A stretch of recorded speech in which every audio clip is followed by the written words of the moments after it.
मंच पे पुष्पांजलि कर रहे हमारे आज के अतिथि डॉक्टर मनोज गोरकेला जी। डॉक्टर मनोज गोरकेला जी, आप हमारे समाज के पहले डिप्टी एडवोकेट जनरल हैं और जितने एडवोकेट हैं वो इस चीज को समझते हैं कि advocate general, deputy advocate general क्या होते हैं।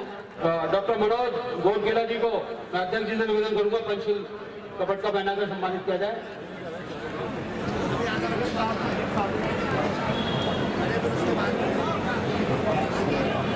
तालियों के साथ डॉक्टर मनोज गोरकेला जी को बुलाया जाए। मैं कार्ड पढ़ रहा था, आप LLD भी हैं और लॉ स्टूडेंट्स जितने हैं वो भी जानते हैं इस बात को। लॉ में हाईएस्ट डिग्री LLD है। भारत के पहले LLD बाबा साहब डॉक्टर BR अम्बेडकर थे और अब अगर मैं LLD की बात करूं तो पूरे भारत में आज भी 50 से ज्यादा LLD नहीं होंगे 60 से। तो मैं सीधे आमंत्रित करूंगा हमारे डॉक्टर मनोज गोरकेला जी को। वो पीछे करते हैं।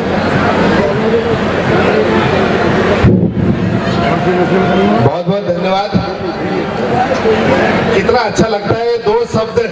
साथियों, एक बार तालियों के साथ पहले उनका स्वागत किया जाए। महसूस होना चाहिए कि गाजियाबाद डॉक्टर BR अम्बेडकर जनहित समिति के मंच पे हमारे समाज के पहले डिप्टी एडवोकेट जनरल साहब मौजूद हैं।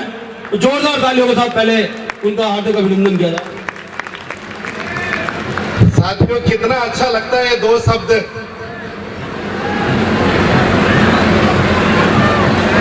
ये दो शब्द है जय भीम।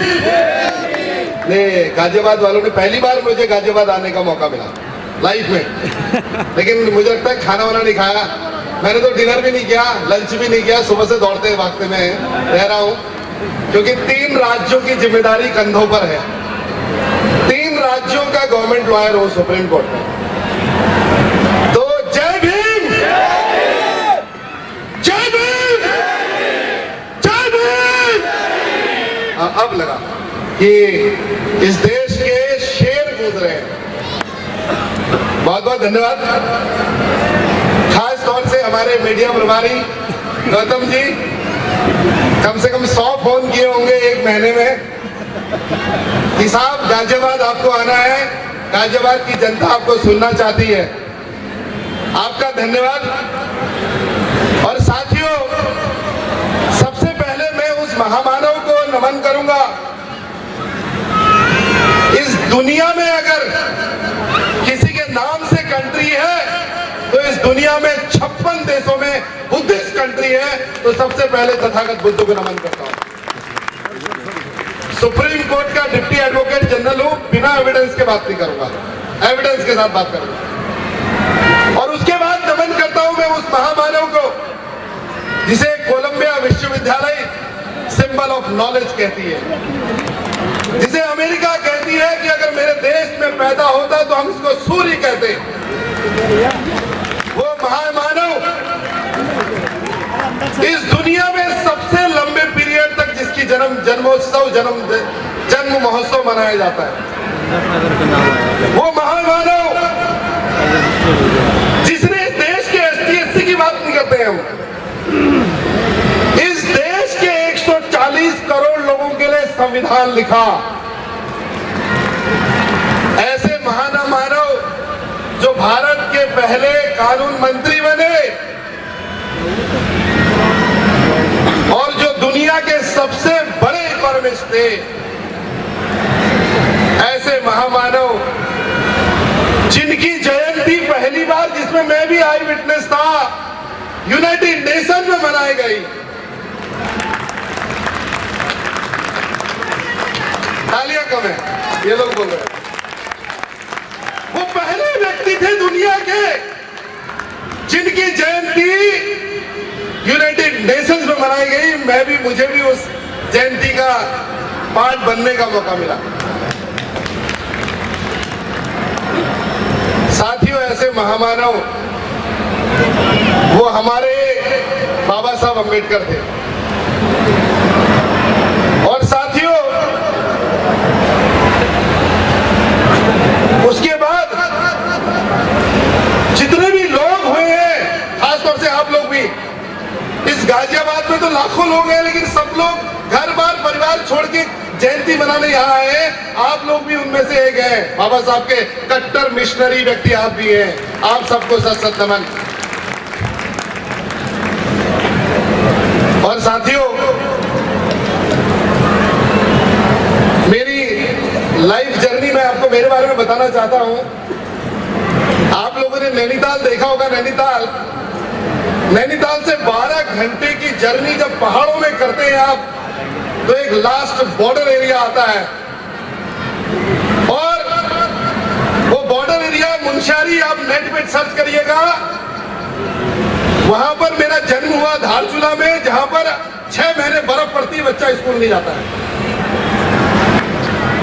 आज भी 6 महीने बर्फ पड़ती है, बच्चा स्कूल नहीं जाता है। और 3 महीने बरसात होती है तो बच्चा स्कूल नहीं जाता है। ऐसी जगह सरकारी स्कूल में मैंने पढ़ाई करी, जहां पर एक टीचर आती थी, और 12th क्लास मैंने पिथौरागढ़ जिले से किया। चाइना, तिब्बत, नेपाल का बॉर्डर एरिया है, जहां केमिस्ट्री, फिजिक्स, बायोलॉजी की टीचर नहीं होती थी, सिर्फ हिंदी के टीचर होते थे, एक टीचर। ऐसी पढ़ाई करी। बस एक बात मैंने सीखी, मेरे आजकल मेरा यहाँ आना इस देश के यूथ को है, और जो ये रिकॉर्डिंग है, इसको मैं भारत, कन्याकुमारी से बंगाल की खाड़ी तक लाखों लोगों तक पहुंचाना चाहता हूं। ये गाजियाबाद के 1000, 2000, 5000, 10,000 लोग के लिए कार्यक्रम नहीं है। ये देश के करोड़ों लोग इसको सुनेंगे, उनके लिए कार्यक्रम है। और ये मैसेज है भारतवर्ष के प्रत्येक गांव के लिए, प्रत्येक जिले के लिए, कि हर जिले में बाबा साहब की जयंती अगर गाजियाबाद की तरह बनाई जाए, तो आने वाला भविष्य जो हमारा पौधा है वो बाबा साहब बनेगा। आने वाला बीज जो हम लगा रहे हैं ना, अभी बो रहे हैं, वो बाबा साहब अम्बेडकर बनेगा। साथियों, ये जो वक्ता है हमारे, जो बोल रहे थे यहाँ पर, और जितने मंच में लोग आए थे ना, और जो एक कार्यक्रम ऑर्गेनाइज कर रहे हैं लाखों रुपए लगा के, इन लोगों के वजह से ही देश के 40 करोड़ लोग घरों में आजादी और इज्जत से रह रहे हैं। आप लोगों की वजह से, आप लोगों की वजह से ही वो जो IAS बन गए, IPS बन गए, इंजीनियर बन गए, डॉक्टर बन गए, जज बन गए, हाईकोर्ट जज बन गए, उन लोगों के साथ एट्रोसिटी नहीं होती है, उसका वो आप लोगों की वजह से, क्योंकि आप लोग हर जिले में इस तरह से बाबा साहब की जयंती मनाते हो। और साथियों, वहां मेरी परवरिश हुई। बस मेरे फादर ने एक बाबा साहब की किताब पढ़ी, मेरे फादर ने, और उन्होंने बाबा साहब को जब पढ़ा, उनको लगा कि बाबा साहब जब छोड़ के गए हमको 1956 में, तब से आज तक बाबा साहब क्यों नहीं बने। इमेजिन करो, बाबा साहब कोलंबिया विश्वविद्यालय से जब भारत में पढ़ने आए, और हम लोगों ने कोलंबिया विश्वविद्यालय में भी बाबा साहब की 100वीं जयंती मनाई 2019 में। और साथियों, जब भारत आए तो उन्होंने देखा कि हर कोई ऐसे किताबें फेंक रहा, कोई वो कर रहा है, कोई टच नहीं कर रहा है। उन्होंने कहा मेरी मुक्ति का मार्ग ये नहीं है।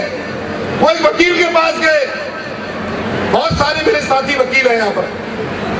और साथियों, जब वो वकील के पास गए तो वकील ने बोला नोटिस भेजना पड़ेगा इनको, उसके बाद भी काम नहीं चलेगा तो केस लड़ना पड़ेगा कोर्ट में, सिविल कोर्ट में, उसके बाद भी हाई कोर्ट, केस लड़ना पड़ेगा। और लाखों रुपए चाहिए केस के लिए, पाउंड में पैसे चाहिए, अंग्रेजों का राज था। साथियों, बाबा साहब ने बोला जब मैं खुद को न्याय नहीं दिला पाऊंगा तो देश के लाखों लोगों को कैसे दिलाऊंगा। तब बाबा साहब ने बोला कि मेरी मुक्ति का मार्ग लॉ की डिग्री है, कानून की डिग्री है। वापस बाबा साहब लंदन गए, ग्रेजुएट लॉ कॉलेज से लॉ की डिग्री ली, बैरिस्टर बने। जब भारतवर्ष आए तो जो लोग अत्याचार करते थे वो लोग भाग गए। आज हमारे साथ एट्रोसिटी होती है तो क्या होता है, मुकदमा करता है, मुकदमा तो हो जाता है, उसका केस कौन लड़ता है, वकील लड़ता है, एडवोकेट लड़ता है। हमारे सुनील जी हैं, अभी दिख रहे थे मुझे, गाजियाबाद के वकील हैं, बड़े एक्टिव और दबंग वकील हैं। अच्छा लगा उनसे बात करके, आज से 3 साल पहले बात हुई थी उनसे। तो वकील ही तो कोर्ट में केस लड़ेगा, एफआईआर नहीं होगी तो 156(3) का मुकदमा कोर्ट में कौन डालेगा 140 करोड़ लोगों के न्याय के लिए? ये आईएएस ऑफिसर जो होते हैं वो कार्यक्रम में नहीं आते, जब पोस्ट में होते हैं, कुर्सी में होते हैं। इनको अगर सस्पेंड कर दे तो हम जैसे वकील के पास आते हैं, हम हाईकोर्ट में पिटीशन फाइल करते हैं। हम जैसे वकील के पास आते हैं, हम सुप्रीम कोर्ट में पिटीशन फाइल करते हैं। और जब कुर्सी में होते हैं तब किसी कार्यक्रम में नहीं आते। क्यों नहीं आते? क्योंकि उनको लगता है कि मैं एक शेड्यूल कास्ट का हूं, शेड्यूल ट्राइब का हूं, लोग पहचान जाएंगे। बल्कि उनको पता नहीं होता, जिस डिस्ट्रिक्ट में जाते हैं वहां के लोग उनको जन्म से ही पहचानते हैं, पहले से ही पहचानते हैं। वो लिस्ट पहले आ जाती है कौन शेड्यूल कास्ट है, उनका चपरासी, उनका ड्राइवर, उनका सारे लोग सब पहले से पहचानते हैं। साथियों, मैं आपको बताना चाहता हूं, उसके बाद बाबा साहब ने महाड़ का केस लड़ा। बाबा साहब ने खुद कहा था, मुझे ब्राह्मण से नफरत नहीं है, ब्राह्मणवाद से नफरत है। महाड़ का पहला केस बाबा साहब ने जब लड़ा था मुंबई में, तो जस्टिस बोबड़े ने जस्टिस दिया था। और उसके बाद कंटेम्प्ट ऑफ कोर्ट हुई थी, कलेक्टर को पेश किया गया कोर्ट में, तब जाके कंटेम्प्ट ऑफ कोर्ट में ऑर्डर हुआ, तब जाके पानी पिया। उसके बाद बाबा साहब ने कई सारे मुकदमे लड़े। जब भारत देश छोड़ के चले गए तो तब बाबा साहब को एक मौका मिला भारत के संविधान को लिखने का। क्योंकि लाइसेंस सबके पास होता है, गाड़ी चलाना वही चला सकता है जिसको लाइसेंस के साथ गाड़ी चलाना भी आता हो।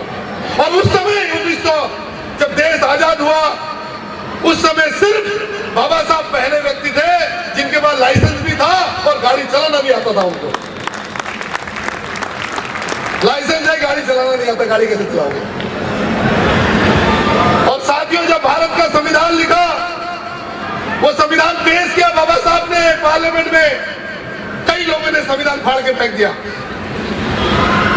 तब बाबा साहब ने अपनी बहस करके उनको कन्विंस किया, बोला ये संविधान फाड़ दोगे तुम्हारे अंग्रेज आ जाएंगे, फिर गुलाम बनाएंगे, करेंगे, और जो लोग यहाँ बैठे हो उनको ज्यादा पीट पीट के मारेंगे। ये डर के मारे साइन कर दिया सबने और संविधान बन गया। और साथियों, जब बाबा साहब ने संविधान लिखा तो शायद मेरे फादर ने वो किताब पढ़ी होगी, बाबा साहब की लाइव स्टेज पढ़ी होगी। उन्होंने मुझे बोला, क्योंकि उत्तराखंड एक देवभूमि है और उत्तराखंड से कोई मिशनरी लोग पैदा नहीं होते। एक व्यक्ति हुए थे जिन्होंने बाबा साहब को पत्र लिखा था, मुंशी हरि प्रसाद टमटा जी, जब वो गोलमेज सम्मेलन में गए थे लंदन। और साथियों, मेरे फादर ने बोला कि बाबा साहब ने कहा था अगर मैं लॉ की डिग्री नहीं ले पाता तो मैं इतने लोगों को न्याय नहीं दिला सकता कोर्ट में, तो बेटा तुम्हें लॉयर बनना है। और दूसरी बात मेरे फादर ने बोली, बाबा साहब ने बोला था कि मैं वकालत नहीं करता तो इतने लोगों को कन्विंस नहीं कर सकता, तो दूसरा काम क्या करना है? वकालत करना है। ये दिमाग में घुस गई। उस समय दौर था इंजीनियर और डॉक्टर बनने का। फादर की डेथ होगी जब मैं 9th 10th क्लास में पढ़ता था। पूरे दुनिया वालों ने बोला पिताजी की जगह नौकरी कर, क्लरिकल नौकरी मिल रही है, क्लरिकल नौकरी को लात मारी मैंने बोला गुलाम नहीं बनना, बाबा साहब बनना है। और बाबा साहब कैसे बनना है? मेरे फादर ने मरते समय आखिरी सांस बोला था कि माली का काम करना तो सुप्रीम कोर्ट में ही करना, माली का काम करना तो सुप्रीम कोर्ट ही करना। आई कार्ड मिलेगा तो सुप्रीम कोर्ट की मोहर लगी होगी उसमें। ये बच्चों को बोल रहा हूं, आने वाली पीढ़ी को। साथियों, उन जंगलों खंडराओं से जर्नी शुरू हुई। एक ट्रक के पीछे बैठ के नैनीताल पहुंचा। उस टाइम यूपी हुआ करता था उत्तराखंड 1997 में। उस टाइम यूपी का number 1 college, law college Lucknow हुआ करता था। लखनऊ से लॉ की डिग्री ली। ट्यूशन पढ़ा के, कोचिंग में पढ़ा के अपनी माँ को 5 या 10 हजार रुपए भेजता था जब मैं LLB फर्स्ट ईयर में था। साथियों, आज जिस मुकाम पे पहुंचा हूं, एक IAS ऑफिसर, जब आप एक राज्य के हेड होते हो, जब आप एक राज्य के एडिशनल एडवोकेट जनरल, जो हाईएस्ट पोस्ट होती है सुप्रीम कोर्ट की, जब आप एक डिप्टी एडवोकेट जनरल होते हो सुप्रीम कोर्ट के, तो एक IAS ऑफिसर आता है आपके ऑफिस में साइन करवाने के लिए। हम लोग उसको आधे घंटे बिठाते हैं ऑफिस में, एक IAS IPS ऑफिसर को।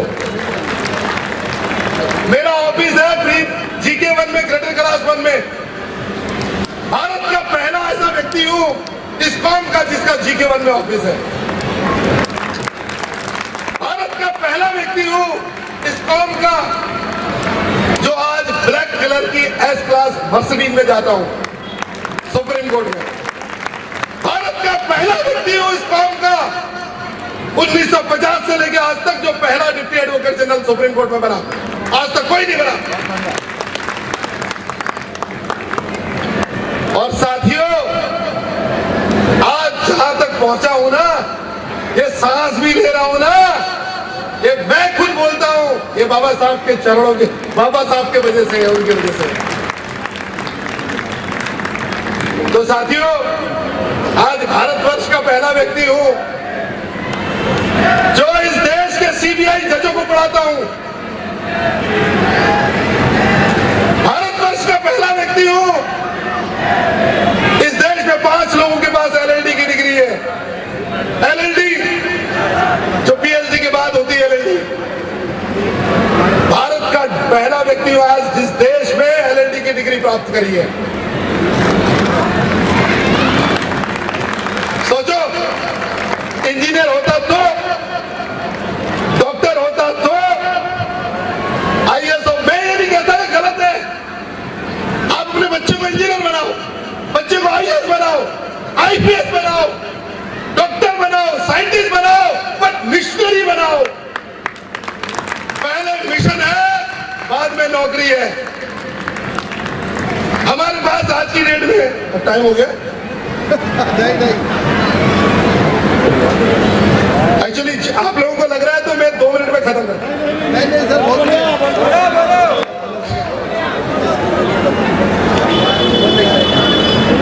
साथियों, कितने लोग चाहते हैं मैं और बोलूं?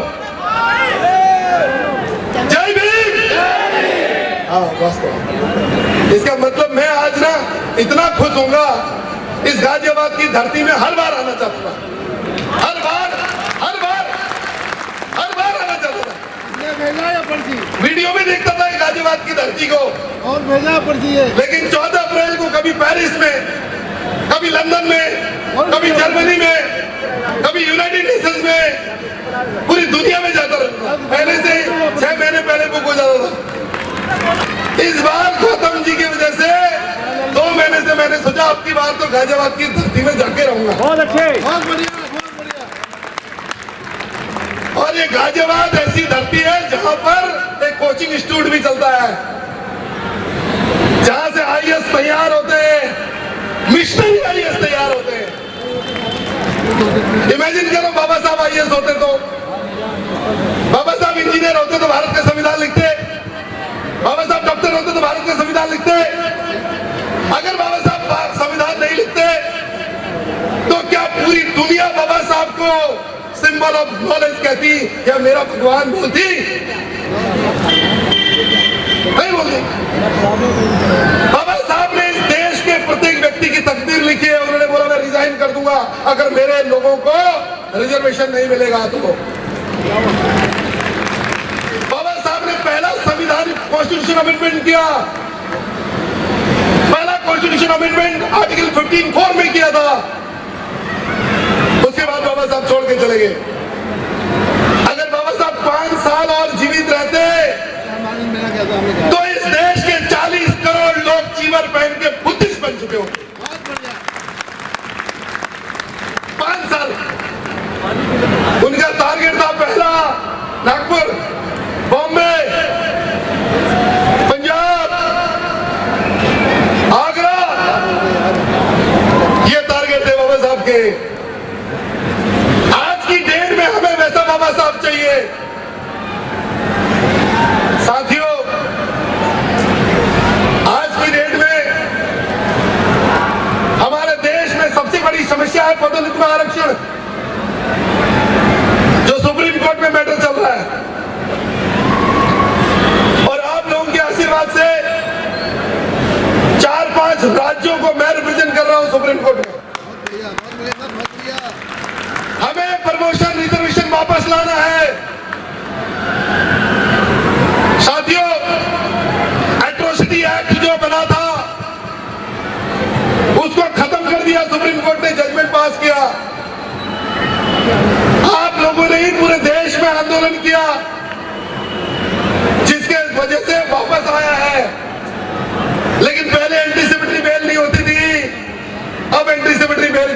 हो गया। साथियों, इन सब का सॉल्यूशन क्या है? इन सब का सॉल्यूशन है 5 चीजें। पहली चीज, हमें लॉयर चाहिए, कॉन्स्टिट्यूशनल लॉयर। हमें जुडिशरी मजिस्ट्रेट नहीं चाहिए, हमें लॉ ऑफिसर नहीं चाहिए, बैंक में काम करने वाला लॉ ऑफिसर नहीं चाहिए, हमें लॉयर चाहिए, कॉन्स्टिट्यूशनल लॉयर। बाबा साहब कॉन्स्टिट्यूशनल लॉयर थे। दूसरी चीज, हमें सुप्रीम कोर्ट में वकालत करने वाला चाहिए, क्योंकि पार्लियामेंट से अगर कोई एक्ट पास होता है तो सुप्रीम कोर्ट उसको खत्म कर सकती है। तीसरी चीज, हमें इंग्लिश बोलने वाला वकील चाहिए। बाबा साहब इंग्लिश बहुत बढ़िया बोलते थे, इसलिए गोरे लोग, पूरी दुनिया के लोग उनको सम्मान करते थे। और चौथी सबसे इंपॉर्टेंट चीज है, हमें मिशनरी लॉयर चाहिए। आज की डेट में हमारे पास लॉयर है, इंग्लिश बोलने वाले लॉयर हैं, सुप्रीम कोर्ट में लॉयर हैं, बट मिशनरी नहीं। आज के बाद हमारे पास हजारों वकील हैं, लेकिन मिशनरी वकील भी है, लेकिन कॉन्स्टिट्यूशनल लॉयर सुप्रीम कोर्ट में नहीं है हमारे पास। 1950 से लेकर आज तक मैंने कॉन्स्टिट्यूशन बेंच में बहस करी है, आज तक एक भी आदिवासी व्यक्ति सुप्रीम कोर्ट का लॉयर नहीं बना। आज तक इस भारतवर्ष में 1950 से लेकर आज तक एक भी एडिशनल सॉलिसिटर जनरल नहीं बना सुप्रीम कोर्ट में। आज तक जब भी भारतीय संवैधानिक जजमेंट सुप्रीम कोर्ट ने पास किए, 5 जज सुप्रीम कोर्ट में एक साथ नहीं बने, अनुसूचित जाति और जनजाति के। साथियों, इसका एक ही सॉल्यूशन है। आपने सरकारें देखी होंगी, जब कांग्रेस की सरकार होती है तो बीजेपी के वकील सुप्रीम कोर्ट में वकालत करते हैं। जब बीजेपी की सरकार होती है तो कांग्रेस के वकील जो मंत्री होते हैं वो सुप्रीम कोर्ट में वकालत करते हैं। तो ये देश कौन चला रहा है? ये देश लॉयर चला रहे हैं। साथियों, बिना इलेक्शन लड़े ही मंत्री बन जाते हैं। अरुण जेटली ले देख लो, पी चिदम्बरम देख लो, ये लोग हैं जो इलेक्शन लड़े नहीं, सीधे केंद्रीय मंत्री। ये लोग इस देश की तकदीर लिखते हैं। तो आज के दिन इस गाजियाबाद में आकर मैं आपको बोलना चाह रहा हूं, अपने एक बच्चे को दान करो समाज के लिए, उसको सुप्रीम कोर्ट का लॉयर बनाओ, उसको बाबा साहब अम्बेडकर बनाओ। और इस भारतवर्ष में जिस दिन हर राज्य में, भारतवर्ष में हर राज्य में एक डॉक्टर, एक जो है बुद्धिस्ट लॉ यूनिवर्सिटी बन जाएगी हर राज्य में, तो हजारों वकील सुप्रीम कोर्ट पहुंचेंगे।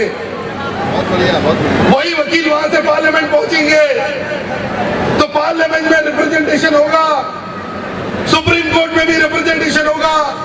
हमारे मेंबर ऑफ पार्लियामेंट वो लॉ पढ़ते नहीं है, उन्होंने 15 साल वकालत नहीं करी, तो बहस कैसे करेंगे?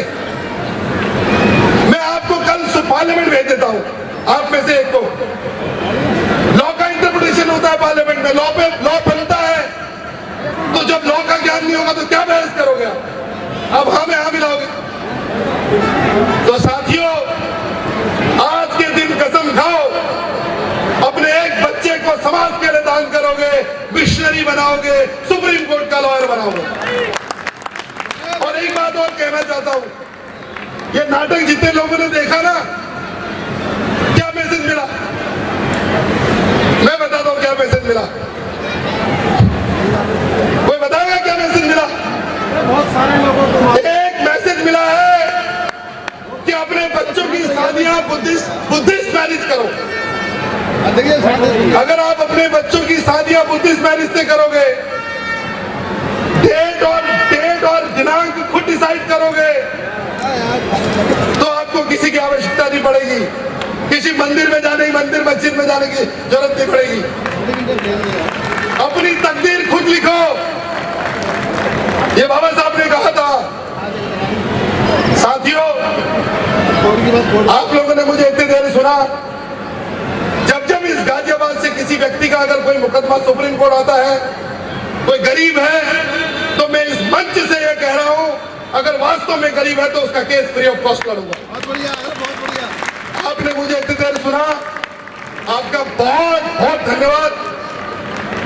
मैं ये कामना करता हूं इस गाजियाबाद की धरती से सुप्रीम कोर्ट में अधिक से अधिक वकील बने, संवैधानिक वकील बने। आप सबको जय भीम, बहुत बहुत धन्यवाद। Thank you so much.